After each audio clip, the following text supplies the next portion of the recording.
नमस्कार, आपका राज्य देख रहे हैं आप और मैं हूं आपके साथ शिवांकी जैन। बुलेटिन की शुरुआत कर रहे हैं मेरठ की खबर से। मेरठ के कंकरखेड़ा थाना क्षेत्र में 24 वर्षीय रजत का शव पीपला गांव के पास रेलवे ट्रैक किनारे मिलने से सनसनी फैल गई है। रजत पिछले 3 दिनों से लापता था। परिजनों ने 24 जुलाई को उसकी गुमशुदगी दर्ज कराई थी। परिवार का आरोप है कि वह आखिरी बार अपने दोस्तों राहुल, नितिन और जय कुमार के साथ जन्मदिन मनाने गया था। पुलिस ने तीनों युवकों को हिरासत में लेकर पूछताछ शुरू कर दी है। फॉरेंसिक टीम ने मौके से साक्ष्य जुटाए हैं। पुलिस का call detail, mobile location, CCTV footage और पोस्टमार्टम रिपोर्ट के आधार पर मामले की जांच कर रही है।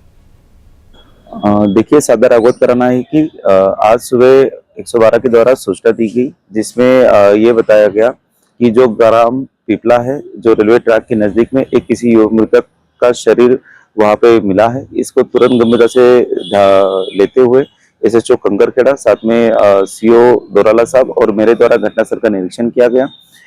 तो मृतक की पहचान रजत पुत्र कृपालू इनके नाम से हुई है, जो कि निवासी नगला काशी के है। इनकी गुमशुदगी 24 जुलाई को थाना कंकरखेड़ा पे दर्ज की गई थी। तो ये पाया गया था कि अपने जो 3 साथी है, जिसमें राहुल, नितिन और जय कुमार, इनके साथ में जय कुमार का बर्थडे मनाने के लिए गए थे और पुलिस ने तुरंत इसको गंभीरता से लेते हुए इन तीनों को हिरासत में लिया है। इन अभियुक्तों से पूछताछ की जा रही है। साथ में मृतक का शव है, इसको परिजनों से वार्ता कर वहां पे उनका शव पोस्टमार्टम हेतु भेजा जा रहा है और इसमें जो भी तथ्य सामने आएंगे उसी के आधार पे आगे की विधिक कार्रवाई की जाएगी। मेरठ में गौसम्मान आवाहन अभियान के द्वितीय चरण के तहत 27 जुलाई को भव्य प्रार्थना यात्रा निकाली जाएगी। अभियान की तैयारियां पूरी कर ली गई हैं। आयोजकों के अनुसार इस अभियान के माध्यम से देश भर में गौ संरक्षण, गौ सम्मान के प्रति जन जागरण किया जा रहा है। अभियान के तहत एकत्र किए गए 15 करोड़ हस्ताक्षरों वाला ज्ञापन सरकार को सौंपने की भी योजना है। आयोजकों ने अधिक से अधिक लोगों से यात्रा में शामिल होने की अपील की है। उनका कहना है कि यह अभियान गौ संरक्षण के प्रति जन समर्थन को संगठित करने और अपनी मांगों को सरकार तक पहुंचाने का एक प्रयास है। इस बारे में बताइए। मेरा नाम रंजना वर्मा। राष्ट्रीय गौ सम्मान आह्वान के अभियान के विषय में हमारी आज ये प्रेस वार्ता है। हमारा गौ माता के लिए पूज्य संतों के निर्देशन से पूरे भारतवर्ष में गौ सम्मान आह्वान हस्ताक्षर अभियान हमारा चलाया जा रहा है। इसका हमें सरकार से मांग है कि सरकार हमें गौ माता के लिए एक विशेष स्थान दे, जहां हमारी गौ माता रह सके। जो दूध देने वाली हो वो अलग रहें और जहां पर जो दूध नहीं देती हैं उनके संरक्षण का केंद्र बने, जिससे उनके उनके गौमूत्र से और गोबर से एक औषधियां भी बन सके और घरेलू जो उत्पाद होते हैं, जो दीपक होते हैं, धूप बत्तियां होती हैं, बहुत कुछ, जिससे उद्योग भी मिले, जो गरीब वंचित लोग हैं उनको कार्य भी मिलेगा और गौ माता की रक्षा होगी। इसके साथ विशेष हमारा जो आग्रह है वो गौ माता को राष्ट्र माता बनाई जाए, लेकिन वो गौ माता जो हमारी भारतीय संस्कृति की है। गौ माता और नंदी बाबा दोनों को राष्ट्रीय सम्मान मिले, राष्ट्रीय माता, राष्ट्रीय माँ बने वो। इसके लिए हम राष्ट्रीय पति जी से और प्रधानमंत्री जी से, राज्यपाल जी से और ललितपुर जिले की जाखलौन थाना पुलिस ने बड़ी कार्रवाई करते हुए 3 आरोपियों को अवैध हथियारों के साथ गिरफ्तार किया है। पुलिस ने ग्राम नोनावली के पास घेराबंदी कर कपूर सिंह, रंजीत सिंह और शिशुपाल को पकड़ा है। तलाशी के दौरान आरोपियों के कब्जे से 2 अवैध देशी तमंचे, 4 जिंदा कारतूस, 1 डबल बैरल बंदूक, 23 जिंदा कारतूस और 3 मोबाइल फोन बरामद किए गए हैं। पुलिस के अनुसार तीनों आरोपियों का आपराधिक इतिहास भी रहा है। बरामद हथियारों को कब्जे में लेकर आरोपियों के खिलाफ संबंधित धाराओं में मुकदमा दर्ज कर आगे की विधिक कार्रवाई की जा रही है।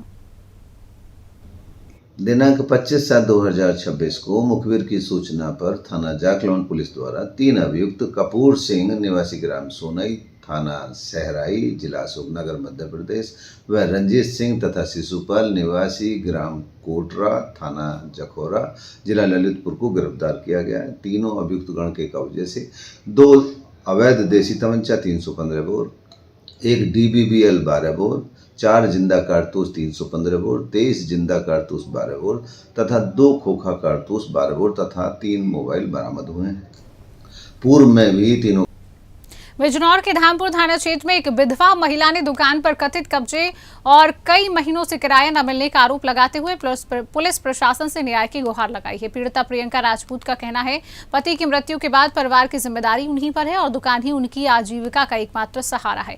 उनका आरोप है कि किराएदार पिछले करीब 5 महीनों से न तो किराया दे रहा है और न ही दुकान खाली कर रहा है। महिला ने चेतावनी दी है, यदि जल्द न्याय नहीं मिला तो वे अपने 2 बच्चों के साथ पलायन करने को मजबूर होगी। पुलिस ने शिकायत मिलने पर जांच के बाद नियमानुसार कार्रवाई का आश्वासन दिया है। लोग जो थाने आए हैं, क्या कुछ मामला है? सर, मेरी छतरे नगर में दुकान है। 5 महीने से ही ना तो किराया दे रहे हैं ना दुकान खाली कर रहे हैं। आज मैं गई दुकान के लिए बात करने की, या तो किराया दो या फिर हमारी दुकान खाली करो। इन्होंने मेरे और मेरे पापा के साथ मारपीट की और अब क्या करूँ, मारपीट की और हमें अब यहाँ पे थाने में हमारे झूठा मुकदमा दिखवा रहे हैं। क्या चाहते हो? सर, मैं अपनी दुकान खाली कराना चाहती हूँ क्योंकि मुझे अपने बच्चों के लिए कारोबार करना है। कुछ मेरे छोटे छोटे बच्चे हैं, अगर यही स्थिति रही तो मैं अपने छोटे छोटे बच्चों के साथ प्लान करने को मजबूर हो जाऊंगी। राजस्थान के सांचौर में एडिशनल एसपी कार्यालय के सामने 2 कथित नशेड़ियों के बीच हुई मारपीट ने कानून व्यवस्था पर सवाल खड़े कर दिए हैं। घटना के दौरान एक युवक बाइक में तोड़फोड़ करता भी दिखाई दिया, जिससे मौके पर अफरा तफरी का माहौल बन गया। स्थानीय लोगों का कहना है कि शहर में सार्वजनिक स्थानों पर झगड़े, मारपीट और नशेड़ियों का उत्पात बढ़ता जा रहा है, जिससे महिलाओं, विद्यार्थियों और आम नागरिकों में असुरक्षा की भावना है। लोगों ने जालौर पुलिस अधीक्षक से सांचौर में कानून व्यवस्था मजबूत करने, नशे के खिलाफ अभियान चलाने और असामाजिक तत्वों पर सख्त कार्रवाई की मांग की है।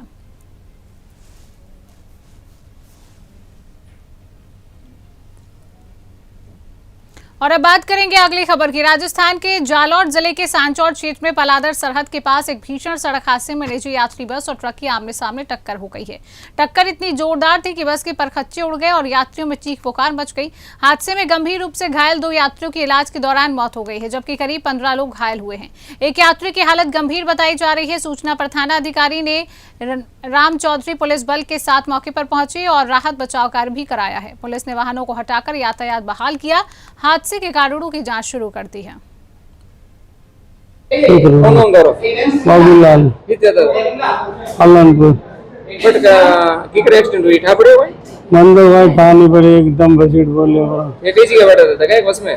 ना फाटक पर हमारे हाड़ो बैठा था, मुँह बैठा था उधर लाल सीट में, फाटक वाली सीट में है बैठे मार छोकरा लग गया।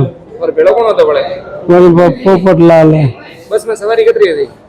खासी थी सवारी तो बस कटो आती थी जाती वेड़िया वीडियो तो से ज्यादा। हाँ। बिहार के दरभंगा में 27 जुलाई को गौ सम्मान आवाहन अभियान के तहत भव्य गौ सम्मान आवाहन यात्रा निकाली जाएगी। अभियान के जिला प्रमुख राजीव प्रकाश मधुकर के अनुसार यात्रा सुबह 10 बजे मनोकामना मंदिर से संत महात्माओं के सानिध्य में शुरू होगी। यात्रा से पहले सामूहिक श्री राम जय राम नाम संकीर्तन का आयोजन होगा। हजारों संत, गौभक्त और सनातन समाज के लोग गौ संरक्षण एवं गौ सम्मान का संदेश लेकर नगर भ्रमण करेंगे। यात्रा के समापन पर हस्ताक्षर अभियान के ज्ञापन को जिलाधिकारी को सौंपते हुए गौ माता को राष्ट्रीय सम्मान, देश भर में गौ हत्या पर पूर्ण प्रतिबंध और गौ संरक्षण के लिए प्रभावी कानून बनाने की मांग भी की जाएगी। क्या कुछ कर रहे हैं यहाँ पर? पूरे देश भर में संतों के आह्वान पर गौ माता की सुरक्षा, संरक्षण और गौ हत्या बंद हो, इसके लिए जो है पूरे देश भर में एक हस्ताक्षर अभियान गौ सम्मान आवाहन अभियान के तहत चलाया जा रहा है। हस्ताक्षर आप लोग करवा रहे हैं, क्या कुछ कर रहे हैं यहाँ पर? पूरे देश भर में संतों के आह्वान पर गौ माता की सुरक्षा, संरक्षण और गौ हत्या बंद हो, इसके लिए जो है पूरे देश भर में एक हस्ताक्षर अभियान गौ सम्मान आवाहन अभियान के तहत चलाया जा रहा है, जिसके निमित्त दरभंगा में भी हर जगहों पर कार्यकर्ताओं के द्वारा, सनातनियों के द्वारा यह हस्ताक्षर अभियान चलाया जा रहा है। आज हम लोग हस्ताक्षर अभियान चलाकर एक प्रचार गाड़ी यहाँ से निकालेंगे। 27 जुलाई को प्रातः 10 बजे दरभंगा के प्रसिद्ध मनोकामना मंदिर प्रांगण से संतों के अगुवाई में विशाल गौ सम्मान आवाहन अभियान यात्रा निकाली जा रही है। इस यात्रा को लेकर हम लोग जिला के अधिकारी के पास जाएंगे और वहाँ जितने भी हस्ताक्षर हुए हैं, दरभंगा से 5 लाख हस्ताक्षर कॉपी जो है वो हम लोग जिला अधिकारी को सौंपेंगे और जिला अधिकारी के माध्यम से देश के यशस्वी प्रधानमंत्री को यह ज्ञापन सौंपा जाएगा। चित्रकूट के रगौली इंटर कॉलेज में छत्रपति शाहू जी महाराज की जयंती श्रद्धा और उत्साह के साथ मनाई गई है। कार्यक्रम में पूर्व सांसद आर के सिंह पटेल, भाजपा जिलाध्यक्ष महेंद्र कोश्यारी, पूर्व मंत्री चंद्रिका प्रसाद उपाध्याय समेत कई जनप्रतिनिधियों ने शाहू जी महाराज के चित्र पर पुष्पांजलि अर्पित की। इस अवसर पर यूपी बोर्ड के मेधावी छात्रों और प्रतियोगी परीक्षाओं में सफल पाने वाले युवाओं को सम्मानित किया गया है, जबकि दिव्यांगजनों को ट्राई साइकिल सहित सहायक उपकरण वितरित किए गए हैं। वक्ताओं ने शाहू जी महाराज को सामाजिक न्याय, समरसता और शिक्षा का अग्रदूत बताते हुए उनके आदर्शों पर चलने का आह्वान किया है।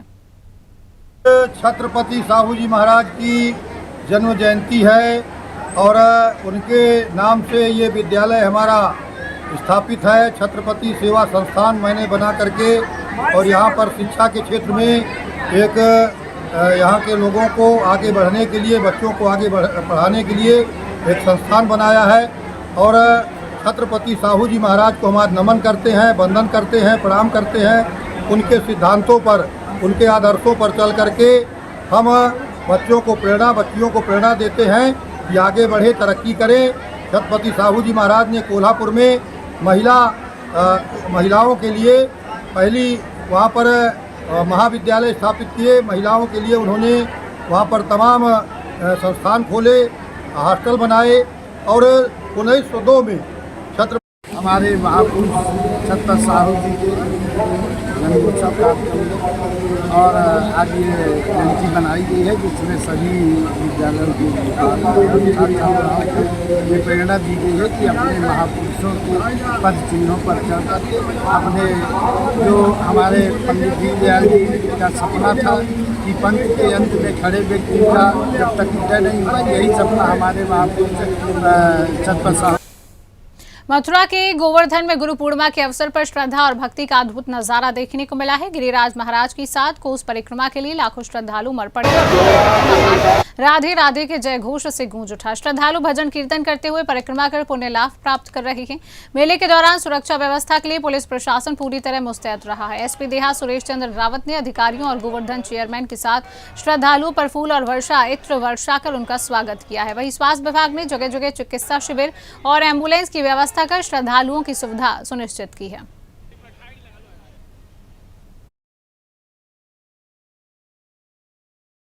और नगर पंचायत की तरफ से आज यहाँ पर भव्य कार्यक्रम का आयोजन किया गया है, जिसमें आप देख रहे हैं आज पवित्र गिरिराज महाराज की परिक्रमा पूरे उत्साह के साथ श्रद्धालुओं ने प्रारंभ किए हैं और बहुत बड़ी संख्या में श्रद्धालु आ रहे हैं। आसपास के सभी 4 स्टेट से 5 स्टेट से श्रद्धालु आ रहे हैं और प्रशासन ने पूरे बंदोबस्त किए हैं। पूरे 21 किलोमीटर का जो परिक्रमा मार्ग है उसकी साफ सफाई और सुरक्षा व्यवस्था का बहुत सुदृढ़ प्रबंध किया गया है। जगह जगह पर आपको पुलिस और सफाई की टीमें नजर आएंगी और लगातार हमारा सीसीटीवी और ड्रोन के माध्यम से कवरेज चल रहा है।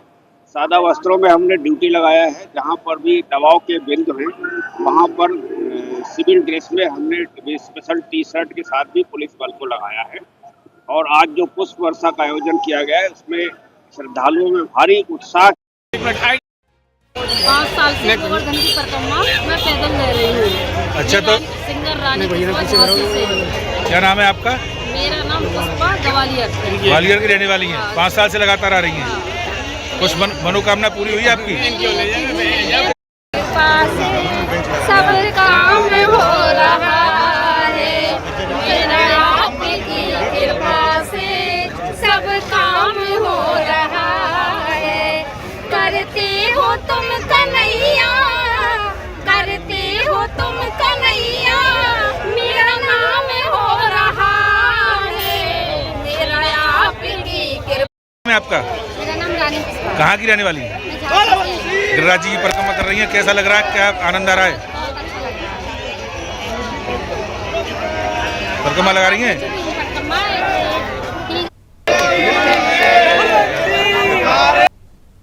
उत्तर प्रदेश के जल शक्ति मंत्री स्वतंत्र देव सिंह वृंदावन पहुंचे, जहां उन्होंने कार्यकर्ताओं के साथ प्रधानमंत्री नरेंद्र मोदी के मन की बात कार्यक्रम को सुना है। कार्यक्रम के बाद उन्होंने इसे दुनिया का सबसे लोकप्रिय और प्रेरणादायी कार्यक्रम बताते हुए समाज में सकारात्मक बदलाव का माध्यम बताया। मीडिया से बातचीत में उन्होंने समाजवादी पार्टी कांग्रेस पर वंशवाद और भ्रष्टाचार के आरोप लगाए हैं। मंत्री ने कहा, भाजपा सरकार में उत्तर प्रदेश में कानून व्यवस्था मजबूत हुई है, नकल विहीन परीक्षाएं हो रही हैं, महिलाएं खुद को सुरक्षित महसूस कर रही हैं। उन्होंने राज्य में सड़क, एयरपोर्ट, मेडिकल कॉलेज जैसी विकास परियोजनाओं को भी सरकार की बड़ी उपलब्धि बताया है।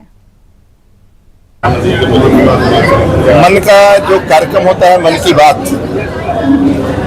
ये माननीय और ऐसे लोकप्रिय नेता आदरणीय नरेंद्र मोदी जी जो प्रत्येक महीने मन की बात करते हैं, और ये मन की बात दुनिया के अंदर विश्व में सबसे लोकप्रिय कार्यक्रम है। और मन की बात से ऐसे ऐसे लोगों का जिक्र आता है जिनको कोई देख नहीं पाता, न उनके प्रतिभा को देख पाता है, न उनकी ईमानदारी को देख पाता है, और जो प्रत्येक क्षेत्र में परिश्रम की पराकाष्ठा करते हैं। ऐसा म्यूजिक सिस्टम है, खादी के काम है, ट्रेडिशनल कई काम होते हैं, वाद्य यंत्र होते हैं। ऐसे लोगों का मन की बात में जिक्र करना, जल संचय, वृक्षारोपण, इस प्रकार के जो लोग काम करते हैं, चेक डैम बनाकर, ऐसे बहुत से लोग सब्जी का उत्पादन है, खेती, प्राकृतिक खेती करते हैं, ऑर्गेनिक खेती करते हैं, गौ आधारित खाद का उत्पन्न करते हैं। ऐसे सामाजिक लोगों का जिक्र करना मन की बात में दुनिया में अद्भुत है। आजादी में जो लोग कुर्बानी अपना दिए हैं देश की आजादी के लिए, वो लोगों की चर्चा करना, प्रतिभावान बच्चों का, प्रतिभावान खिलाड़ियों का, महिलाओं का, युवाओं का, किसानों का, मजदूर।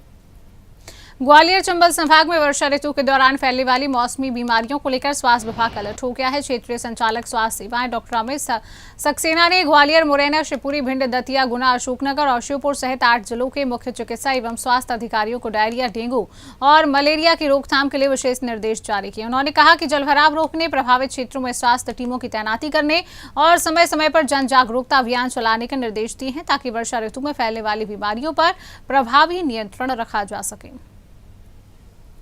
शासन की तरफ से इस संबंध में स्पष्ट निर्देश आए हैं। इस मौसम में होने वाली बीमारियां, जैसे कि पानी से जनित जो होती हैं, डायरिया, डिसेंट्री वगैरह, और वेक्टर जनित होती हैं, मलेरिया, डेंगू आदि, और सर्पदंश वगैरह भी ज़्यादा होता है इस समय।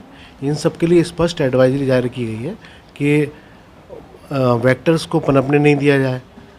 और डायरिया प्रिवेंशन का एक 14 जुलाई से कार्यक्रम ही शुरू हुआ है, जिसको Dastak diarrhoea, stop diarrhoea campaign है। उसमें कैंपेन में हर जगह जाकर अपन को आइडेंटिफाई करना है बच्चों को, और IEC करना है। उसमें IEC मतलब उस जगह पे जाके फ़ोटो खींचना है कि पानी वानी साफ़ है कि नहीं। ORS की 2 पैकेट देने हैं हितग्राहियों को। उत्तर प्रदेश के फर्रुखाबाद में हरियाणा के एक प्रॉपर्टी डीलर की गोली मारकर हत्या से सनसनी फैल गई है। बताया जा रहा है कि फरीदाबाद निवासी अरुण हुड्डा पत्नी और बच्चे के साथ बनारस से लौट रहे थे। कादरीगेट थाना क्षेत्र के पांचाल घाट के पास वह दुकान से कोल्ड ड्रिंक लेने के लिए रुके थे, तभी पीछे से आए हमलावरों ने ताबड़तोड़ फायरिंग कर उनकी हत्या कर दी और फरार हो गए। मृतक की पत्नी के अनुसार हमलावर बिना नंबर की सफेद कार से आए थे। घटना की जानकारी मिलते ही SP आरती सिंह मौके पर पहुंची। मामले के खुलासे के लिए 5 पुलिस टीमें गठित की गई हैं। पुलिस के मुताबिक हथियारों की तलाश में आसपास के जिलों में, राज्यों में चेकिंग अभियान चलाया जा रहा है। हरियाणा रहने वाले व्यक्ति की हत्या हुई है, प्रथम दृष्टया क्या निकल आया सामने? देखिए, आज दिनांक 26/7/2026 को PRV 112 पे तकरीबन 9:15 बजे ये सूचना प्राप्त हुई कि एक व्यक्ति की यहाँ पे गोली मार के हत्या कर दी गई है, थाना क्षेत्र कादरीगेट में। तत्पश्चात यहाँ पे पुलिस पहुंची। पूछताछ में ये तथ्य प्रकाश में आया है कि मृतक का नाम अरुण हुड्डा है, 30 वर्षीय, जो कि फरीदाबाद के रहने वाले हैं। 2 दिन पहले ये अपनी पत्नी और बच्चे के साथ वाराणसी दर्शन करने गए थे, और आज गंगा एक्सप्रेसवे से वहां से उतर के फर्रुखाबाद होते हुए इन्हें आगरा जाना था। बातचीत में ये तथ्य सामने आया है कि ये यहाँ पे रुक के एक शॉप में कुछ सामान खरीद रहे थे। तत्पश्चात गाड़ी से 2 लोग उतरते हैं और इन पे फायर कर देते हैं, जिससे तत्काल इनकी घटनास्थल पर मृत्यु हो जाती है। बॉडी को अभी पोस्टमार्टम के लिए ले जाया गया है, पंचायतनामा भर के टीम में गिरफ्तारी के लिए लगा दी गई है। इसमें अग्रिम विधिक कार्रवाई की जा रही है। भाड़े हत्यारे तो लगातार पीछा करके आ रहे थे, फरुखाबाद क्षेत्र में घटना को अंजाम दिया। संभावना है कि ये पीछा करके आ रहे हैं। हम लोग, हमारी टीमें लगी हुई हैं, इनका लोकेशन हमें प्राप्त हो रहा है, जल्दी इसमें कार्रवाई करेंगे। उत्तर प्रदेश के अमेठी में अपराध और गौ तस्करी के खिलाफ पुलिस को बड़ी सफलता मिली है। ऑपरेशन चक्रव्यूह के तहत जामू थाना पुलिस और स्वाट टीम ने संयुक्त कार्रवाई करते हुए कथित गौकशी की तैयारी कर रहे गिरोह का पर्दाफाश किया। पुलिस के मुताबिक घेराबंदी के दौरान आरोपियों ने फायरिंग की, जिसके जवाब में हुई कार्रवाई में शातिर जिहादी तस्कर गौ तस्कर मोहम्मद मोहसिन उर्फ खान मियां पैर में गोली लगने से घायल हो गया। पुलिस ने जिहादी खान मियां समेत 4 आरोपी को गिरफ्तार किया है, जबकि एक आरोपी फरार हो गया है। मौके से तमंचा, कारतूस, चाकू, कथित गौकशी में इस्तेमाल होने वाले उपकरण बरामद किए गए हैं। पुलिस के मुताबिक घायल आरोपी हिस्ट्री शीटर है और उसके खिलाफ कई गंभीर मुकदमे दर्ज हैं। 27/7/2026 को पुलिस अधीक्षक महोदय द्वारा अपराधियों की चेकिंग हेतु चलाए गए अभियान ऑपरेशन चक्रव्यूह के तहत थाना प्रभारी जामो द्वारा अपनी पुलिस टीम के साथ चेकिंग की जा रही थी। इसी बीच मुखबिर से सूचना मिली कि दृगपाल गांव में कुछ अपराधियों द्वारा गोकशी की जानी है। इसी सूचना पर थाना प्रभारी जामो अपनी पुलिस टीम के साथ स्वाट टीम को भी साथ में लेकर के 2 टीमें गठित करके उन अपराधियों की घेराबंदी की गई। तो अपने को घिरता हुआ देख करके अपराधियों ने पुलिस टीम पर फायर कर दिया। जवाबी फायरिंग में एक अपराधी को पैर में गोली लगी। उसको पुलिस हिरासत में लेकर उससे पूछताछ की गई तो उसने अपना नाम मोहसिन, जो थाना क्षेत्र बधुआ कला जनपद सुल्तानपुर का रहने वाला है, पूर्व में भी गोकशी में जेल जा चुका है। इसके अन्य 3 अपराधियों को भी मौके से पुलिस हिरासत में लिया गया। मौके से गोकशी के में प्रयुक्त होने वाले उपकरण। मेरठ विकास प्राधिकरण कर्मचारी यूनियन के वार्षिक चुनाव को लेकर सरगर्मियां अब तेज हो गई। 29 जुलाई 2026 को होने वाले चुनाव में अध्यक्ष पद के उम्मीदवार महाराज सिंह के समर्थन में यूनियन पदाधिकारियों और समर्थकों ने कर्मचारियों से अधिक मतदान करने की अपील की है। महाराज सिंह पैनल से महामंत्री पद के लिए राजकुमार सिंह चुनाव मैदान में हुए। संयुक्त मंत्री आकाश सोम, कोषाध्यक्ष मोनू योध्या और प्रचार मंत्री संजय कुमार ने कर्मचारियों से एकजुट होकर मतदान करने और यूनियन को मजबूत नेतृत्व देने की अपील की है। वहीं सुदर्शन न्यूज संवाददाता ने अध्यक्ष पद के उम्मीदवार महाराज सिंह से खास बातचीत की है। चुनाव चिन्ह गाड़ी बताया गया है, आप देखिए। 72 घंटे बाद हम जाएंगे गाड़ी के पहिए। जो महाराज सिंह पैनल की जो टीम है वो हमारे साथ जहां बात करने के लिए मौजूद है। जो उसके अध्यक्ष हैं महाराज सिंह, उनसे बात करेंगे। अध्यक्ष पद की दावेदारी आपने की है और चुनाव आपका 29 तारीख में, आपसे 72 घंटे बाद आपकी गाड़ी के ब्रेक लग जाएंगे। क्या कहेंगे, सबसे पहले तो बताइए। देखिए, ये हमारा जो चुनाव है प्रतिवर्ष हर साल ये चुनाव वार्षिक चुनाव है हमारा जी, और हम 93 से इस यूनियन का प्रतिनिधित्व कर रहे हैं। हमने इसका रजिस्ट्रेशन कराया था और इसकी प्रतिक्रिया जो रजिस्ट्रेशन की है वो रिन्यूअल हर साल होता है, लेकिन उससे बीच में हमारे कुछ पदाधिकारी रहे लेकिन उन्होंने रजिस्ट्रेशन रिन्यूअल नहीं कराया। तो अब हमने इस वर्ष चुनाव की प्रक्रिया पूरी करी और चुनाव के लिए हमें चुनाव अधिकारी नियुक्त किया गया। हमने चुनाव अधिकारी से अपील की कि हमारा चुनाव हर वर्ष की भांति किया जाए। उसमें कुछ अड़चने आई, हमने पूरी करी। उन्होंने की कुछ शर्त थी, वे भी पूरी करी हमने। किस तरह की अड़चने सामने आई? अड़चने ये आई कि हमारे उपाध्यक्ष महोदय कह रहे थे कि भाई 3 साल बाद होगा, लेकिन हमने उन्हें एक वो आदेश था हमारा, उसको दिया जो संवैधानिक कॉपी होती है, तो उसमें प्रतिवर्ष का था। तो उसके आधार पर हमारा चुनाव हुआ और कर्मचारी की जो भी समस्या है उसके लिए हम लड़ाई लड़ रहे हैं। पहले से भी लड़ाई लड़ते आए हैं। हमने जो मृतक आश्रित हमारे कर्मचारी थे उसमें भी हमने 32 कर्मचारी पिछले वर्ष लगवाए थे और उससे पहले 8 कर्मचारी लगवाए, 6 कर्मचारी अभी लगे हैं। तो हम कर्मचारी हित और प्राधिकरण में काम करें। चुनाव आप जीत जाते हैं, उसके बाद जो यहाँ के जो कर्मचारी हैं उनके लिए आप क्या कदम उठाने वाले हैं? उनकी समस्या जो भी कर्मचारियों की हमारी रहेगी उस पर हम तत्पर रहेंगे। कर्मचारी की समस्या तो हमारे यहाँ अब है नहीं इतनी, लेकिन कर्मचारी की समस्या यह है भाई किसी का ट्रांसफर पोस्टिंग का मामला है भाई, यही है। और कर्मचारी हित में ही और प्राधिकारी के मुताबिक।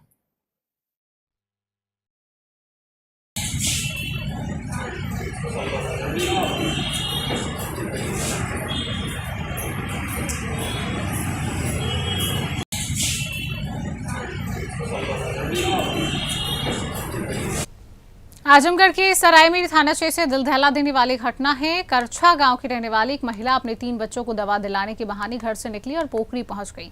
आरोप है महिला ने साड़ी से बच्चों को बांधकर पानी में छलांग लगा दी। हादसे में 3 वर्षीय कृष्ण और 1.5 वर्षीय राघव की डूबने से मौत हो गई है, जबकि 8 साल की बेटी माधवी ने साहस दिखाते हुए बंधन खोलकर अपनी जान बचा ली। सूचना पर पहुंची पुलिस ने शवों को पोस्टमार्टम के लिए भेज दिया है। महिला का अस्पताल में इलाज चल रहा है। पुलिस पारिवारिक विवाद समेत सभी पहलुओं की जांच कर रही है। जयप्रदा नाम की महिला जो ग्राम करछा थाना सरायमीर की रहने वाली है, दिन में अपने 3 बच्चों क्रमशः कृष्णा, राघव उम्र 3 वर्ष 1.5 वर्ष तथा मानवी उम्र 7-8 वर्ष को साथ लेकर दवाई लेने के बहाने घर से निकली तथा कस्बा सरायमीर में वी मार्ट के पीछे रेलवे लाइन के किनारे गहरे तालाब में तीनों बच्चों को लेकर कूद गई, जिसमें एक बच्ची मानवी वो निकल गई तथा 2 बच्चों की मृत्यु हो गई। महिला बेहोशी हालत में पानी से निकालकर अस्पताल में भर्ती कर दी गई है, जिसका उपचार चल रहा है। बच्चों का पंचनामा भरकर पोस्टमार्टम के लिए भेज दिया गया है। विधिक कार्रवाई की जा रही है। उत्तर प्रदेश के बरेली के बहेड़ी थाना क्षेत्र में दर्दनाक हादसा सामने आया। बताया जा रहा है मीडिया टोल प्लाजा के पास पुलिस वाहन चेकिंग कर रही थी। इसी दौरान 2 ट्रक चालक और क्लीनर कथित रूप से चेकिंग से बचने के लिए रेलवे ट्रैक की ओर भाग गए। इसी दौरान दोनों ट्रेन की चपेट में आ गए, जिससे उनकी मौके पर मौत हो गई। घटना की सूचना मिलते ही पुलिस मौके पर पहुंची है। शवों को कब्जे में लेकर पोस्टमार्टम के लिए भेज दिया है। पुलिस पूरे मामले की जाँच कर रही है। वहीं घटना को लेकर SP ग्रामीण मुकेश मिश्रा ने जानकारी दी है। 26 को समय करीब 16:30 बजे आमडंडा चेकपोस्ट के पास ट्रेन संख्या 55-313 अब से बहेड़ी किच्छा रेलखंड के मध्य 2 व्यक्तियों के कटकर मृत्यु हो जाने की सूचना थाना बहेड़ी को प्राप्त हुई। इस सूचना पर क्षेत्राधिकारी बहेड़ी द्वारा थाना बहेड़ी की पुलिस तथा अन्य थानों की पुलिस बल लेकर मौका मुआयना किया गया। मृतकों के नाम मोहम्मद बासी पुत्र मोहम्मद इमरान उम्र 32 वर्ष निवासी मुड़िया थाना देवरिया तथा इरफान पुत्र सुल्तान खान उम्र 20 वर्ष निवासी कंजदासपुर थाना इज्जतनगर हैं। प्राथमिक जांच में पाया गया कि जनपद बरेली के थाना बहेड़ी क्षेत्रांतर्गत आमडांगा नामक स्थान पर उत्तर प्रदेश उत्तराखंड के प्रांतीय बॉर्डर पर खनिज चेकपोस्ट राजकीय स्थापित है, जहां पर उत्तराखंड की ओर से खनन लाने वाले वाहनों की प्रपत्र की संयुक्त जांच संयुक्त टीम द्वारा की जाती है, जिससे वहां पर वाहनों की कतार रहती है। उपरोक्त दोनों मृत व्यक्ति ट्रक ड्राइवर थे, जो अपने वाहनों को चेक पोस्ट से पहले साइड में खड़ा करके किसी कारणवश रेलवे लाइन की तरफ चले गए थे, जहां तेज स्पीड ट्रेन की चपेट में आकर इन दोनों की मृत्यु हो गई। स्टेशन मास्टर बहेड़ी से प्राप्त मेमो के आधार पर PM की कार्रवाई विचलित है। उत्तर प्रदेश के बरेली से पुलिस कार्रवाई का एक हैरान करने वाला मामला सामने आया है। भूता थाना क्षेत्र के कैरुआ गांव में एक वीडियो सोशल मीडिया पर वायरल हो रहा है, जिसमें आरोप है कि थाने के दरोगा ने खुद लात मारकर कथित अवैध कब्जे की दीवार गिरा दी है। वीडियो में दरोगा और एक सिपाही मौके पर नजर आ रहे हैं। सुदर्शन न्यूज टीम के सवाल पर दरोगा ने बताया है कि वह हाल ही में ट्रैफिक पुलिस से सिविल में आए हैं और उन्हें नियमों की जानकारी नहीं है। अब सवाल उठ रहे हैं, बिना किसी प्रशासनिक आदेश के निजी संपत्ति पर कार्रवाई कैसे की गई? मामले को लेकर पुलिस विभाग की कार्यप्रणाली पर भी चर्चा अब तेज हो गई है।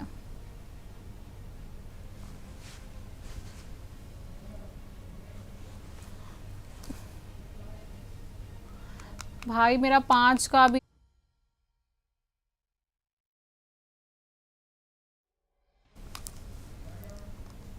उत्तर प्रदेश के एटा में दर्दनाक सड़क हादसा सामने आया। कोतवाली देहात थाना क्षेत्र के अंबारी रेलवे क्रॉसिंग के पास मंडी में मूंगफली बेचने जा रही मैक्स पिकअप अनियंत्रित होकर पलट गई है।